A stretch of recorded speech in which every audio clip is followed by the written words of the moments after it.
प्रणाम सभी मित्रों को। मैं हूँ माँ प्रेम असीमा, एक तंत्र साधिका। मेरा उद्देश्य रहता है कि मैं आप लोगों को तंत्र की जानकारी अपनी सहज सरल भाषा में दे सकूं। मुझे ओशो की एक बात बहुत अच्छी लगती है कि वो कहते हैं कि अगर नए मनुष्य को जन्म देना है ना, तो नया अध्यात्म पैदा करना पड़ेगा, न्यू स्पिरिचुअलिटी। ऐसे ही उन्होंने नियो तंत्रा नाम दिया था, हमारा जो प्राचीन तंत्र है। और नए धर्म की शुरुआत की थी, नव संन्यास, नया संन्यास उन्होंने देना शुरू किया था। क्योंकि आदमी की चेतना समय के अनुसार बदलती रहती है, वो कभी भी एक ही जगह स्थिर नहीं रहती। उसकी चेतना का विकास उत्थान होता रहता है। तो इसलिए हमें चीज़ों को बदल कर समझना पड़ता है, जीना पड़ता है। अब देखो, जैसे पहले के सन्यासी होते थे, उनको परमात्मा की याद में या परमात्मा की खोज में अपना घर बार समाज सब कुछ छोड़ना पड़ता था। लेकिन फिर ओशो ने नव संन्यास की स्थापना करी, शुरू किया।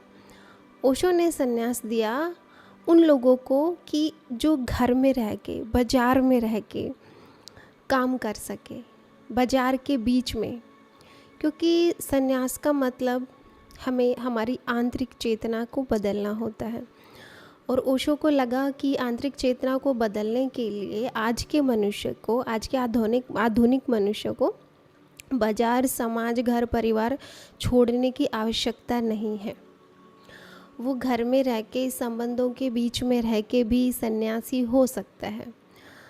तो भगवान रजनीश की यही खूबसूरती थी कि हमें सन्यास भी मिल जाता है और हमें कुछ छोड़ना भी नहीं पड़ता। बस एक शर्त थी कि जो भी आप जियो, जो भी आप काम करो संसार में रह के, वो विद अवेयरनेस करो, वो ध्यानपूर्वक करो, वो श्रद्धा से करो। और डेली 1 घंटा मेडिटेशन ज़रूर करो। आप लोगों को शराब पीने की लत है, आप शराब मत छोड़ो, पीते रहो। लेकिन शर्त ये है कि होश पूर्वक पियो। आप लोगों को स्मोकिंग की हैबिट है तो पियो, लेकिन विद अवेयरनेस पियो, ध्यान से पियो, होश से पियो। तो इसलिए मुझे ओशो का संन्यास बहुत अच्छा लगता है। अब हम बात करते हैं तंत्र की।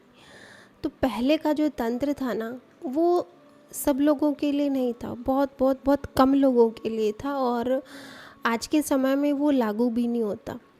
क्योंकि बहुत बार मैंने बोला है कि पहले का जो तंत्र था ना, वो बहुत, आज अगर हम आज के मनुष्य हम बात करें तो बहुत कठोर था, बहुत हिंसक था। उसमें व्यक्ति जो पुरुष होता था, वो तंत्र साधना करके स्त्री को मार देता था। उसे ये लगता था कि मैं अब एनलाइटेंड हो गया हूँ, मुझे शादी की ज़रूरत नहीं। मांस, मदिरा और पता नहीं क्या क्या कृत्य करते रहते थे, जो आज हमारी चेतना को स्वीकार नहीं होंगे। तो ओशो ने बहुत सरल तंत्र को न्यू तंत्र कहा, नव तंत्र। अब ये नया तंत्र क्या है, इस बारे में हम बात करेंगे। तंत्र को उसके शुद्धतम रूप में स्वीकार करने के लिए हम इसे तंत्र का अमृत कहते हैं। देखो, अवेयरनेस हो गया, ध्यान हो गया, आत्मा परमात्मा, भजन कीर्तन, ये सब हमें ना एक अमृत की तरह ही लगते हैं। अमृत की जो सबसे ऊपर होता है वो पेय। तंत्र को अमृत कहते हैं, जो शैव, हिंदू, ताओ और बौद्ध धर्म जैसी प्राचीन तंत्र साधनाओं के साथ साथ ओशो के नव तंत्र साधनाओं के वर्षों के अध्ययन और अभ्यास के बाद प्राप्त हुआ था। और ये नया तंत्र कहाँ से निकल के आया? ये नया तंत्र आया शैव से, हिंदू से, ताओ से, बौद्ध धर्म से। इसमें इतनी सारे धर्मों का मिलन है। और फिर ओशो की खोज।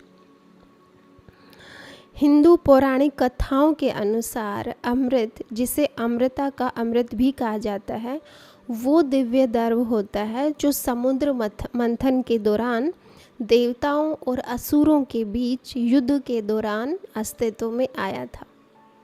अब आप लोगों ने ये हिंदू धर्म में अगर आप बिलीव करते हो या सुनते हो तो आप लोगों ने सुना होगा ना कि समुद्र मंथन में अमृत भी निकल के आया था। तो ये अमृत वही तंत्र है। गहरी अंतरंगता प्राप्त करें। अब अगला इसी पोस्ट में है कि इंटीमेसी, गहरी अंतरंगता। अब तंत्र में हम गहरी अंतरंगता कैसे पाएं, कैसे हम गहरा संबंध बनाएं, आत्मीयता का भाव पैदा करें अपने प्रति भी, पूरे यूनिवर्स के प्रति भी, और हमारी जो प्रेमी प्रेमिका नायक नायिका है उसके प्रति। तंत्र आपको अपने साथी के साथ गहरी अंतरंगता प्राप्त करने में मदद करता है। देखिए बहुत साधारण सी भाषा है, आप लोगों को समझ आ ही जाएगी कि तंत्र आपको आपके साथी के प्रति गहरी आत्मीयता का भाव पैदा करना सिखाता है। इसके लिए बहुत सारी थेरेपी, बहुत सारी प्रैक्टिस होती है।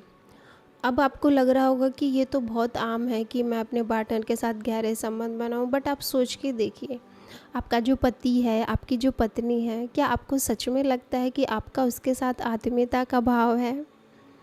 क्या आप सच में उसके साथ डीप जुड़े हो या आपके एक्स्ट्रा मैरिटल अफेयर हैं? ये आप खुद से ही पूछिएगा, मुझे जानने की ज़रूरत नहीं है, क्योंकि यह आपके शरीर के भीतर सूक्ष्म ऊर्जाओं को प्रवाहित करता है। तंत्र में जो प्रैक्टिस होती है ना, उससे बहुत सारी हमारे भीतर डायमेंशन खुलती हैं। हम पूरा ब्रह्मांड है, हम ऊर्जाओं, हमारे भीतर बहुत सारी ऊर्जाएं हैं। तो बहुत सारी ऐसी सूक्ष्म ऊर्जाएं जिनको हम नहीं जानते, वो चैनलाइज होना शुरू हो जाती है, वो डायमेंशन खुलनी शुरू हो जाती है, वो नए नए आयाम, वो नई नई ऊर्जाएं है, सब कुछ हमारे भीतर, लेकिन उसको जागृत करना पड़ता है और उसके लिए तंत्र आपकी हेल्प करता है और किसी भी रुकावट को दूर करता है। और हमारे भीतर जितनी भी ब्लॉकेज हैं, जितनी भी मतलब हमने नियम, रूल, रेगुलेशन, सीमाएं बांध रखी हैं, जितनी भी रुकावटें हैं, वो सब की सब इन सूक्ष्म ऊर्जाओं द्वारा दूर होती है। जहाँ पर भी आपको लग रहा है कि यहाँ पे मुझे अटकाव हो रहा है, इससे आगे मैं बढ़ नहीं पा रहा, मुझे जीवन में सेटिस्फैक्शन या खुशियाँ नहीं मिल पा रही, मेरे चेतना का विस्तार नहीं हो पा रहा, तो वो सूक्ष्म ऊर्जाओं के द्वारा आप अपने सारे चैनल को खोल देते हो। यह बाहरी पुरुष और स्त्री के मिलन में मदद करता है। बाहर का जो आपका स्त्री और पुरुष है ना, वो ढंग से मिल कहाँ पाते हैं विवाह के बाद भी, प्रेम के बाद भी। तो तंत्र आपकी उस मिलन में मदद करता है ताकि आप अपने आंतरिक शिव और शक्ति से मिल सको। अब मोटिव देखो तंत्र का कितना प्योर है, कितना शुद्ध है। आपके जो बाहर के संसार के पति और पत्नी हैं, पहले तो उनमें संबंध स्थापित करता है, उसके बाद फिर मोटिव क्या है कि आपका जो प्योर स्वरूप है शिव का, शक्ति का, कि आप उससे मिल सको। यही कारण है कि यह इतना आकर्षक और खतरनाक भी है। शिव और शक्ति एक ही सिक्के के दो पहलू हैं। ये बात आप ध्यान से सुनिएगा कि शिव और शक्ति अलग अलग नहीं है। ऐसा ही है कि जैसे हमारे पास एक पैसा है और उसके दो पहलू हैं, हेड और टेल, शिव और शक्ति।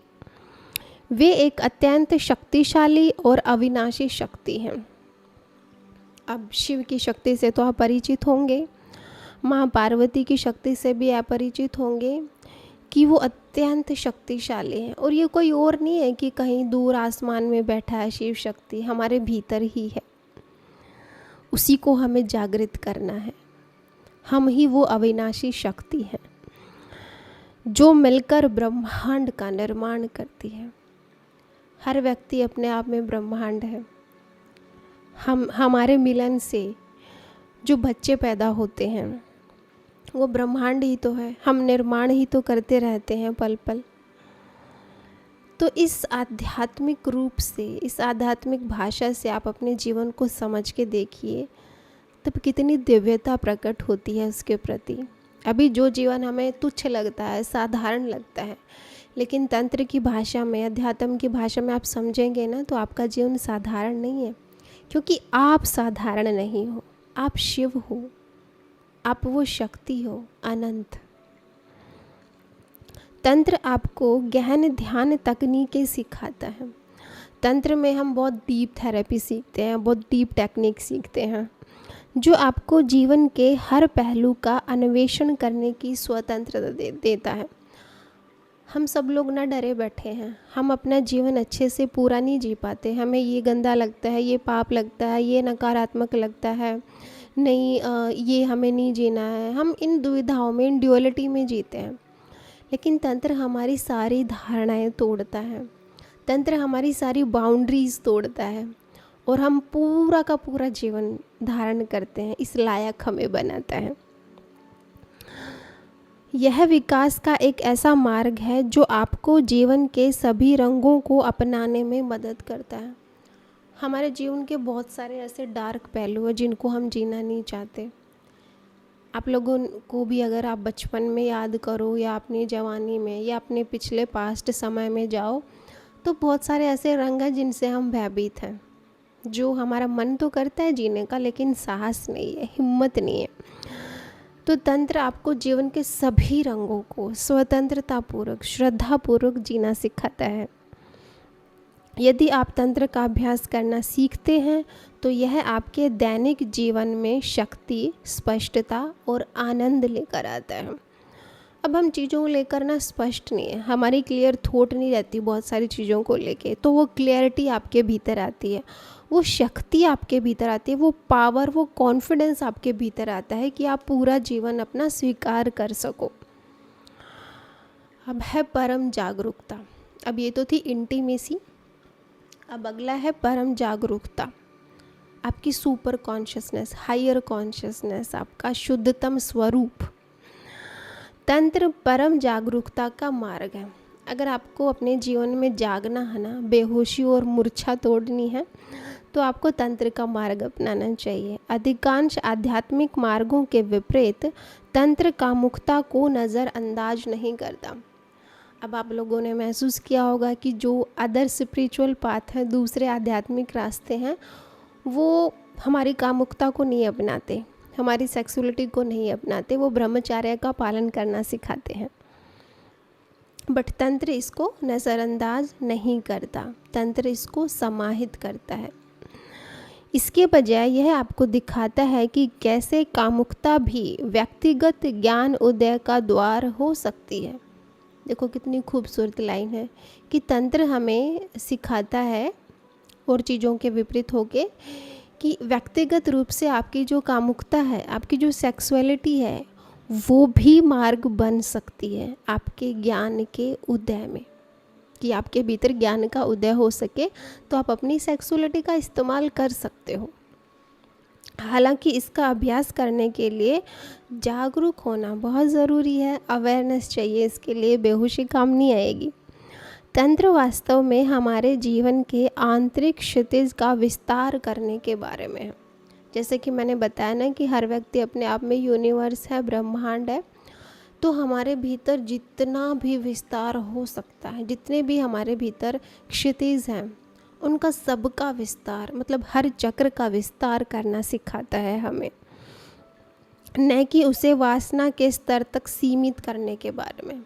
अब वासना में, लस्ट में जब हम होते हैं ना, तो हम हर चीज़ की सीमाएं बांध लेते हैं। बट तंत्र हमें ओपननेस सिखाता है, खुलापन सिखाता है। दिन भर सांसारिक आनंद में पूर्णता पाना, दिन भर जो हम जीवन जीते हैं ना, वो आधा अधूरा जीते हैं, बट तंत्र हमें पूरा जीवन जीना सिखाता है। चेतना से क्रियाशीलता को प्रवाहित होने दें। हमारे भीतर चेतना है ना, जो हमारी ऊर्जा है, वो कहीं ना कहीं हमने डर के मारे उसको बंद कर रखा है, ब्लॉक कर रखा है, और तंत्र हमें उसको एक्टिव करना सिखाता है, उस ऊर्जा को, क्योंकि हम सेक्स एनर्जी से भयभीत है, डरे बैठे हैं, हम इसका उपयोग नहीं करते। तो तंत्र उस ऊर्जा को एक्टिव करता है, क्योंकि यह आपके सच्चे शव से बाहर निकलती है। अब सेक्सुअलिटी ही हमारा होना है ना, हमारा जन्म ही इससे पैदा होता है, और दुनिया के अस्तित्व में होने की इच्छा को खोजती है, और हमें बताता है कि जीवन का उद्देश्य क्या है। तंत्र आपको अपने आसपास की दुनिया से इस तरह जुड़ने की अनुमति देता है जो आपको उस तरह से अभिव्यक्त होने के लिए खोलता है जिसके बारे में आपने सोचा भी नहीं था। तंत्र ऐसे ऐसे आयाम खोलता है जिनके बारे में हम सोच भी नहीं सकते। किन किन डायमेंशन में जाके कौन कौन से हमारे चक्र जागृत होते हैं जिसके द्वारा हम बहुत सारी ऊर्जाओं से, बहुत सारी शक्तियों से जुड़ते हैं जिनका हमें पता भी नहीं होता। और ये चीज़ें ना जो आपने तंत्र के बारे में सुन रखी होंगी, भैरव, भैरवी, डाकिनी, शाकिनी, और भी पता नहीं कितनी सारी शक्तियाँ हैं, कितनी सारी माताएं हैं, माएँ हैं, ऊर्जाएं हैं, वो सब की सब आपको सहज रूप से उपलब्ध हो जाती हैं। ये आपके भीतर की ही पावर है, ये आपके भीतर की ही शक्तियाँ हैं जो आप बाहर खोजते हो, जो आप सोचते हो कि बाहर से कहीं से आती है। ये सारी ऊर्जाएं आपके भीतर विद्यमान हैं। और ये कैसे एक्टिव हो, ये आप तंत्र में ही सीखते हो। तंत्र के माध्यम से हम अपने अस्तित्व के अनेक चरणों का अनुभव करते हैं। हमें हमेशा याद रखना चाहिए कि सभी तकनीकें, सभी अभ्यास, सभी चरण हमें परम अद्वैत के करीब ले जाते हैं। तंत्र का मोटिव कभी नहीं भूलना है, तंत्र का उद्देश्य कभी नहीं भूलना है। अगर आप इस पाथ पे चल रहे हो तो ये हमें द्वैत से अद्वैत की यात्रा कराता है, ड्यूअलिटी से नॉन ड्यूअलिटी में लेकर जाता है। तंत्र एक यात्रा मात्र है। तंत्र क्या है? तंत्र एक रास्ता है, आपके जीवन की गहराइयों को, जीवन की खूबसूरती से जीना सिखाता है। यह यात्रा तब शुरू होती है जब हम पहला कदम उठाते हैं, यानी व्यक्तित्व और स्वयं से प्रेम। अब यह यात्रा कैसे शुरू होती है? जब आप अपने व्यक्तित्व से प्रेम करो, जब आप सेल्फ लव में हो। ये था आपका पहला कदम। दूसरे चरण पर आगे बढ़ने के लिए तैयार होते हैं, जो शिव और शक्ति की लीला माया का अनुभव है। अब पहला चरण तो हो गया आपका अपने व्यक्तित्व का विकास करने का, अपने आप से प्यार करने का। फिर दूसरे चरण में शिव और शक्ति का मिलन होता है, जिसको हम लीला या माया भी कहते हैं।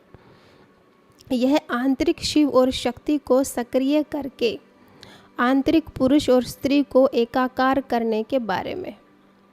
अब शिव और शक्ति कहीं बाहर नहीं है, वो आपके भीतर से ही प्रकट होते हैं। वो आप ही हो, वो आपकी ही ऊर्जा है।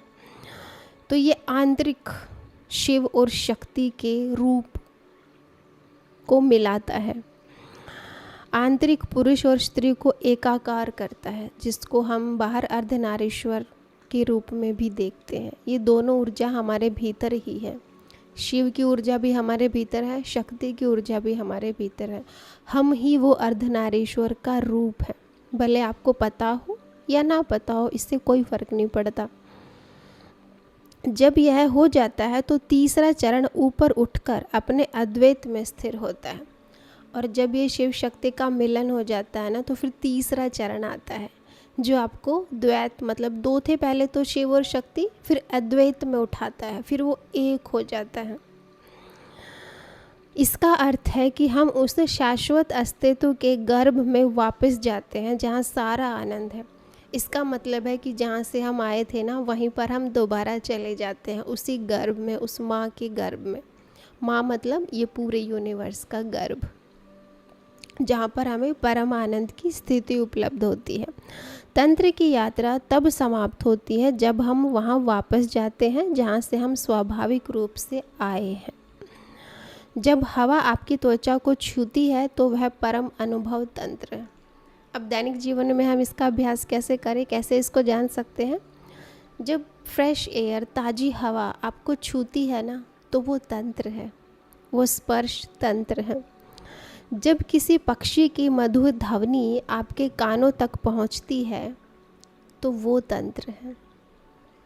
हम इतना बेहोशी में जीते हैं कि पक्षी चिल्ला रहे हो, कुछ भी कर रहे हो, हमें कुछ सुनता ही नहीं है, हम अपनी धुन में रहते हैं। तो ये होश ज़रूरी है, ये ध्यान ज़रूरी है, ये अवेयरनेस ज़रूरी है जीने के लिए, कि आपको ताज़ी हवा महसूस हो चलती हुई, आपको पक्षियों की आवाज़ सुनाई दे। जब आप जो खाते हैं वह एक चरम उत्कर्ष अनुभव बन जाता है तो उसे तंत्र कहते हैं। अब तंत्र जीवन से अलग तो है नहीं, जो भी आप जीवन में गतिविधियाँ करते हो वो सब की सब तंत्र ही हैं। जब आपको हर चीज़ में ना आनंद आने लगे, प्लेजर फील होने लगे, तो वो तंत्र ही है। तंत्र जीवन से अलग नहीं है, अध्यात्म जीवन से अलग नहीं है, ये जीवन ही है आपका। जब आपकी हर सांस आपको ऐसा महसूस कराती है जैसे आप ब्रह्मांड से प्रेम कर रहे हो। वास्तव में आप तंत्र साधक पता कब होते हो? जब आप इस ब्रह्मांड के प्रेम में, पूरे यूनिवर्स के प्रेम में होते हो। आपकी हर सांस में आपको महसूस हो रहा हो कि मैं ब्रह्मांड को ही खा रहा हूँ, उसी को पी रहा हूँ, उसी को जी रहा हूँ, मेरे अंदर वही जी रहा है, मैं हूँ ही नहीं, बस वही है। यही तंत्र है। तंत्र अद्वैत के अनुभव तक पहुँचने का परम मार्ग है। द्वैत से अद्वैत की यात्रा ही तंत्र है। आप सोच रहे होंगे कि तंत्र योग क्या है? यह कई प्राचीन योग प्रथाओं और शिक्षाओं को एक साथ पिरोने का विचार है, जो व्यक्ति को दूसरों और ब्रह्मांड से जुड़ने में मदद करता है। यह आपको उसके वास्तविक स्वरूप का अनुभव करने में मदद करता है। हालांकि तंत्र योग केवल आसनों के बारे में नहीं है। आयुर्वेद, जप, रतन, विज्ञान सहित अन्य तकनीकें और रहस्यमय शिक्षाएं भी इसका एक हिस्सा है। मैंने कहा था ना कि तंत्र आपका पूरा जीवन है। इसमें योग तंत्र भी शामिल है, इसमें जप, रतन, विज्ञान, तकनीकें और बहुत सारे रहस्य भी इसमें शामिल हैं। तंत्र और योग का संयोजन हमें अपने जीवंत शरीर और युवा मन को पुनः प्राप्त करने में सक्षम बनाता है। तंत्र योग में विलीन होना, तंत्र योग में अंतरंगता पर ध्यान केंद्रित किया जाता है। इसका अनुभव साथी के साथ साथ आप स्वयं भी कर सकते हो।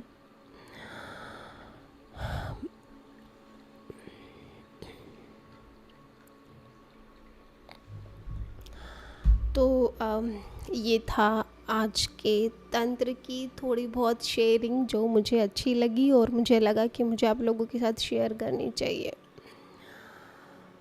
तो देखा आपने, तंत्र इतना भी मुश्किल नहीं है जितना कि हमारे स्पिरिचुअल गुरुओं ने इसको बना दिया है। न्यू तंत्र बहुत सहज है, सरल है, आसान है, पर वही है कि अगर आप किसी भी चीज़ को शिद्दत से चाहते हो ना, तो पूरी कायनात आपकी मदद करती है उस चीज़ को पाने में। तो अगर आप सच में ही तंत्र के प्रति समर्पित हो, अध्यात्म के प्रति समर्पित हो, तो हर अध्यात्म का एक ही उद्देश्य होता है, आपकी मुक्ति, कि आप द्वैत से अद्वैत में चले जाओ, आप उस परम आनंद की स्थिति में चले जाओ, आप उस समाधि की अवस्था में पहुंच जाओ। और तंत्र की भाषा में कहा जाता है संभोग से समाधि की ओर। तो तंत्र इसलिए भी पवित्र है कि ये हमें कुछ छोड़ना नहीं सिखाता। हमारी काम वासना, हमारी कामुकता, हमारी सेक्सुअलिटी भी इसमें समाहित है। हम अपने आप से कैसे प्रेम करें, हम अपने पति पत्नी से कैसे प्रेम करें, कैसे हम उनमें शिव को देखना शुरू करें, कैसे हम अपने भीतर शक्ति को देखना शुरू करें। तो वैसे तो आसान है, अगर आप लोग इस पाथ पर चलना चाहें तो डिस्क्रिप्शन बॉक्स में मेरा लिंक दिया गया है। बहुत सारे मेरे ग्रुप हैं, वो आप ज्वाइन कर सकते हो। जब भी तंत्र का कैंप होगा, बहुत ज़्यादा लोगों को मैं नहीं लेती, हार्डली 8 या 10 लोग ही लेती हूँ मैं, वो भी बाकायदा इंटरव्यू लेके, क्योंकि मुझे भीड़ नहीं चाहिए। मुझे सच्चे साधक चाहिए जो वेल डिसिप्लिन्ड हो, जो समर्पित हो तंत्र के प्रति, जो इधर उधर ना भटकते हो, आजीवन एक ही गुरु के साथ जुड़े रहें, मेरे साथ जुड़े रहें। क्योंकि देखो, इधर उधर आप जो आप भटकते हो ना, आज मेरे पास आए हो, कल किसी और के पास जा रहे हो, परसों किसी और के पास जा रहे हो, तो ये आपको साधक नहीं बनाता, ये आपका मनी और टाइम दोनों वेस्ट करता है। ये सिर्फ एंटरटेनमेंट के लिए अच्छा है, बट अगर आपको सच में ही तांत्रिक बनना है तो आपको एक ही गुरु पकड़ना पड़ेगा, भले वो मैं हूँ या कोई और हो, कोई फ़र्क नहीं पड़ता। जिसके आगे भी आप समर्पित हो सको ना पूरे प्राणों से, उसको आप पकड़ लो। तो डिस्क्रिप्शन बॉक्स में ग्रुप दिए गए हैं, उनको आप ज्वाइन कर लो। टेलीग्राम और व्हाट्सएप ग्रुप है, तो आने वाले कैंप की आप लोगों को जानकारी मिल जाएगी। और अगर आप लोगों के पास ऐसा कोई स्थान है जहाँ पर 8 या 10 मेंबर, एक मेडिटेशन हॉल हो, डॉर्मेट्री हो, किचन बाथरूम की सुविधा हो, और वो ऐसा स्थान हो जो कि प्रकृति में हो, जो कि लोगों से दूर हो, अगर आप लोगों के पास ऐसा कोई स्थान है जहाँ पर खाने पीने की, रहने की सुविधा हो सके 8-10 दिन या फिर 3-4 दिन, तो आप मुझसे संपर्क ज़रूर करिएगा। व्हाट्सअप मेरा नंबर दिया गया है। प्लीज़ कॉल ना करें, पहले अपनी सारी डिटेल जो भी आप बात करना चाहते हो वो व्हाट्सअप पे मैसेज कर दें। उसके बाद मैं आप लोगों को समय दे दूँगी, उस समय आप कॉल कर सकते हैं। दिन भर कॉल करके मुझे परेशान ना करें और ख़ुद भी परेशान ना हो। तो आज की वीडियो आप लोगों को पसंद आई होगी, तो चैनल को सब्सक्राइब भी कर लिया करो यार। वीडियो देख के भाग जाते हो आप लोग। 24-24 हज़ार व्यू होते हैं, लेकिन सब्सक्राइबर देखूँ तो बहुत थोड़े हैं मेरे। तो चैनल को सब्सक्राइब भी कर लिया करो। So thank you so much for listening me. मिलते हैं नेक्स्ट वीडियो में। आज के लिए आप लोगों का बहुत बहुत धन्यवाद, और उम्मीद करती हूँ कि आपके भीतर जितनी भी सूक्ष्म ऊर्जाएँ हैं ना, वो सब की सब ओपन हो। और जो लोग कैंप ज्वाइन नहीं कर सकते, क्लास ज्वाइन नहीं कर सकते, वो अपना डेली वीडियो सुनते रहो। थोड़ा बहुत ज्ञान आप लोगों को तंत्र का हो ही जाएगा।